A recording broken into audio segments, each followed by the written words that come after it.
নতুন ছাত্র সংগঠন থেকে পদত্যাগ করলেন রিফাত রশিদ। এদিকে শিক্ষার্থীদের নতুন রাজনৈতিক দল জাতীয় নাগরিক পার্টিতে কে কোন পদে,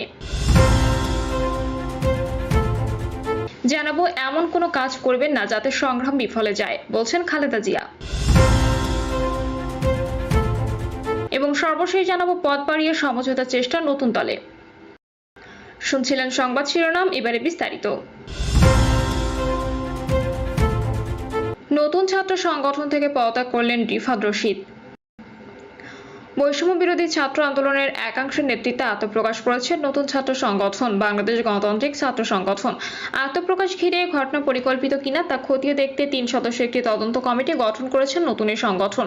সংবাদ সম্মেলনে বাংলাদেশ গণতান্ত্রিক ছাত্র সংসদের কেন্দ্রীয় কমিটির আহ্বায়ক আবু বাকের মজুমদার বলেন, ৩ সদস্য বিশিষ্ট তদন্ত কমিটিতে তাহমিদ আল মুদাসসির চৌধুরী, তৌহিদ, সিয়াম ও নাইম রয়েছেন। ৭ কর্মদিবসের মধ্যে এই তদন্ত কমিটি তাদের প্রতিবেদন জমা দেবে। গতকালের ঘটনায় জড়িতদের বিরুদ্ধে সাংগঠনিক ব্যবস্থা নেওয়া হবে। নতুন এই ছাত্র সংগঠনের কমিটিতে রিফাত রশিদ নেই বলে জানিয়ে সংবাদ সম্মেলনে বলা হয় তিনি পদত্যাগপত্র জমা দিয়েছেন। রিফাত রশিদ নতুন ছাত্র সংগঠনের কেন্দ্রীয় কমিটির জ্যেষ্ঠ যুগ্ম সদস্য সচিব পদে ছিলেন। এছাড়াও সংবাদ সম্মেলনে ২০৫ সদস্যের আহ্বায়ক কমিটি ঘোষণা করা হয়। এর একটি বড় অংশে ঢাকা বিশ্ববিদ্যালয়ের বাইরে অন্যান্য বিশ্ববিদ্যালয়ের শিক্ষার্থীদের রাখা হয়েছে বলে জানানো হয়েছে। পরবর্তীতে দেশব্যাপী সংগঠনের কমিটি ঘোষণা করা হবে বলেও জানান সংগঠনের নেতারা। শিক্ষার্থীদের নতুন রাজনৈতিক দল জাতীয় নাগরিক পার্টিতে কে কোন পদে। জুলাই গণঅভ্যুত্থানের নেতৃত্ব দেওয়া শিক্ষার্থীদের নতুন রাজনৈতিক দলের নাম চূড়ান্ত করা হয়েছে। দলটির নাম দেওয়া হয়েছে জাতীয় নাগরিক পার্টি। দলটির আহ্বায়ক হচ্ছেন নাহিদ ইসলাম এবং সদস্য সচিব হিসেবে আক্তার হোসেনকে চূড়ান্ত করা হয়েছে। নতুন দলটির মুখ্য সমন্বয়ক হিসেবে নাসিরউদ্দিন পাটোয়ারির নাম চূড়ান্ত করা হয়েছে। নতুন দলের দক্ষিণাঞ্চলের মুখ্য সংগঠক পদে হাসনাত আবদুল্লাহর নাম চূড়ান্ত হয়েছে। আর উত্তরাঞ্চলের মুখ্য সংগঠক হিসেবে থাকছেন সার্জিস আলম। তবে যুগ্ম আহ্বায়ক ও যুগ্ম সদস্য সচিব পদে অনেকগুলো নামের প্রস্তাব থাকায় কাউকে এখনো চূড়ান্ত করা হয়নি বলে জানা গেছে। পূর্ব নির্ধারিত ঘোষণা অনুযায়ী আগামীকাল নতুন এই রাজনৈতিক দল আত্মপ্রকাশ করতে যাচ্ছে। নতুন কমিটি আগামী জাতীয় সংসদ নির্বাচন পর্যন্ত নেতৃত্ব দেবে বলে জানা গেছে। এজন্য দলের আহ্বায়ক কমিটির আকার বৃদ্ধি করা হচ্ছে। ইতিমধ্যে কমিটির একটা খসড়া তালিকা তৈরি করা হয়েছে। এতে জুলাই আন্দোলনের নেতৃত্ব দেওয়া সম্মুখ যোদ্ধাদের স্থান দেওয়া হচ্ছে গুরুত্বপূর্ণ পদগুলোতে। এছাড়া জুলাই আন্দোলনে আলোচিত নারী নেত্রীরা নতুন দলে জায়গা পাচ্ছেন বলে জানা গেছে। এমন কোনো কাজ করবেন না যাতে সংগ্রাম বিফলে যায়, বলছেন খালেদা জিয়া। বিএনপি চেয়ারপারসন খালেদা জিয়া বলেছেন, চিকিৎসার জন্য যুক্তরাজ্য থাকলেও জনগণের পাশে আছি। আমার অবর্তমানে দলের ভারপ্রাপ্ত চেয়ারম্যান, সিনিয়র নেতৃবৃন্দ আপনাদের সকলকে সঙ্গে নিয়ে নিরন্তর কাজ করে দলকে সুসংহত করেছেন। দলীয় নেতাকর্মীদের উদ্দেশ্যে তিনি বলেন, আমি বিশ্বাস করি আপনারা শহীদ প্রেসিডেন্ট জিয়াউর রহমানের আদর্শে আরও উজ্জীবিত হয়ে আগামী নির্বাচনের সাফল্যের জন্য ঐক্যবদ্ধভাবে কাজ করবেন। এমন কোনো কাজ করবেন না যাতে আমাদের এতদিনকার সংগ্রাম, আত্মত্যাগ বিফলে যায়। আমাদের সবসময় শহীদ প্রেসিডেন্ট জিয়াউর রহমানের সেই উক্তি মনে রাখা দরকার, ব্যক্তির চেয়ে দল বড়, দলের চেয়ে দেশ বড়। খালেদা জিয়া বলেন, দীর্ঘ 6 বছর পর আপনার আবারও ফ্যাসিস্ট মুক্ত বাংলাদেশ একত্রিত হতে পেরেছেন। আল্লাহর কাছে হাজার শুকরিয়া আদায় করছি। দীর্ঘ ফ্যাসিবাদের আন্দোলনে যারা শহীদ হয়েছেন এবং সম্প্রতি জুলাই আগস্ট আন্দোলনে শাসকদের নির্মম দমন পীড়নের কারণে গণহত্যা শহীদ হয়েছেন, তাদের প্রতি আমি শ্রদ্ধা জানাচ্ছি। আহতদের প্রতি জানাচ্ছি আন্তরিক সমবেদনা। চিকিৎসার কারণে যুক্তরাজ্যে থাকলে আমি সবসময় আপনাদের সঙ্গে আছি উল্লেখ করে খালেদা জিয়া বলেন, দীর্ঘ 15 বছর যারা গণতন্ত্রের জন্য ও আমার মুক্তির জন্য আমাদের অসংখ্য সহকর্মী প্রাণ দিয়েছেন, জুলুম নির্যাতনের শিকার হয়েছেন এবং প্রায় 1.25 লক্ষ মিথ্যা মামলায় জর্জরিত হয়ে এখনো আদালতের বারান্দায় ন্যায় বিচারের জন্য ঘুরে বেড়াচ্ছেন, আপনাদের এই ত্যাগ শুধু দল নয়, জাতি চিরকাল স্মরণে রাখবে। দেশ আজ এক সংকটময় সময় অতিক্রম করছে বলে উল্লেখ করে সাবেক এই প্রধানমন্ত্রী বলেন, আপনাদের এবং ছাত্রদের সমন্বিত আন্দোলনের ফলে ফ্যাসিস্ট শাসকেরা বিদায় নিয়েছেন।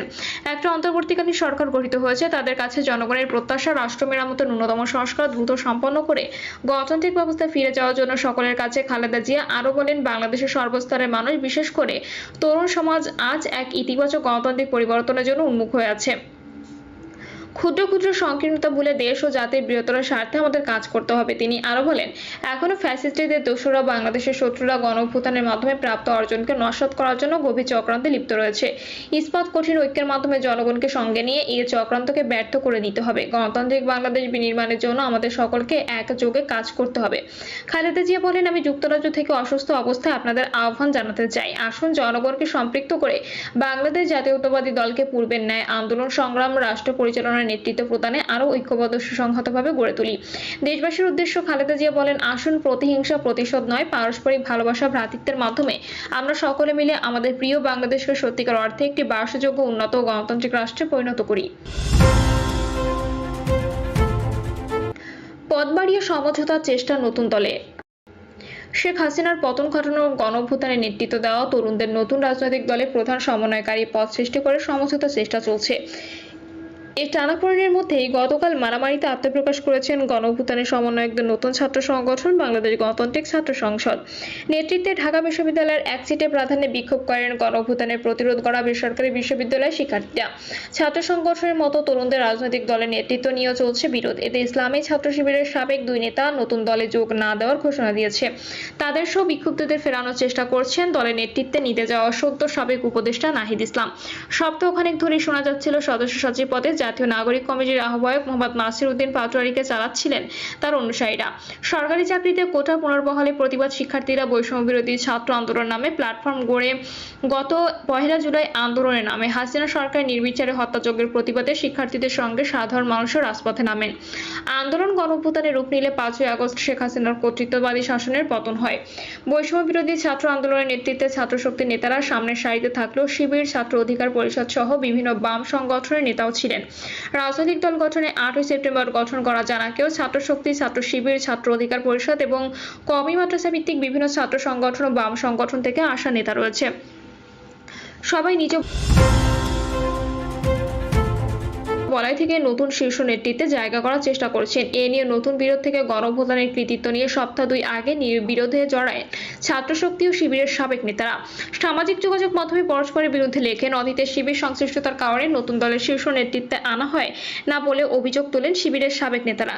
একে আওয়ামী লীগ আমলের শিবির ট্যাগ দিয়ে নিপীড়নের ধারাবাহিকতা বলে ভাষ্য তাদের। এর প্রতিবাদে ছেড়েছেন সাবেক শিবির নেতা আরেফিন মোহাম্মদ জোনায়েদ এবং ঢাবি শিবিরের আরেক সাবেক সভাপতি রাফেজ সালমান রিফাত চীনা কমিউনিস্ট পার্টির আমন্ত্রণে গত সোমবার দেশটিতে গেছেন। অভ্যুত্থানের ছাত্রনেতা হিসেবে তাদের চীন সফর নিয়ে প্রশ্ন তোলে জানাক। সোমবার মধ্যরাতে বিজ্ঞপ্তিতে জানায় এই সফরের সঙ্গে জানাকের সম্পর্ক নেই। সংগঠনে থাকা সাবেক শিবির নেতারাও জানান, এর বিজ্ঞপ্তির কারণে সমঝোতার সব সম্ভাবনা শেষ হয়ে যায়। জোনায়েদ ও রিফাত ফেসবুক পোস্টে জানান, নতুন দলে তারা থাকছেন না। জোনায়েদ লেখেন, না থাকার বিষয়টি সপ্তাহখানেক আগেই জানিয়েছিলাম নেতাদের। বৃহত্তম ঐক্যের স্বার্থে ও জাতির নজর নতুন দলের উপর নিবন্ধ রাখতে নীরবতা বেছে নিয়েছিলাম। তবে চারপাশে গুঞ্জন থামছে না, তাই স্পষ্ট করে রাখছি, দুঃখজনক বাস্তবতার মুখোমুখি হওয়ার পরও ট্র্যাগিং ও ট্যাবু রাজনীতি থেকে মুক্ত হয়ে নতুন ধারা রাজনীতি এই দলের মাধ্যমে শুরু হোক, এই প্রত্যাশাই করি। রাফেজ সালমান লেখেন, দলে না থাকলেও আমার রাজনৈতিক পথচলা থেমে থাকবে না। অভ্যুত্থানের মধ্য দিয়ে নতুন রাজনৈতিক সম্ভাবনা যে জোয়ার তৈরি হয়েছিল তাতে শর্ট টার্মে খুব ভালো কিছু পাওয়ার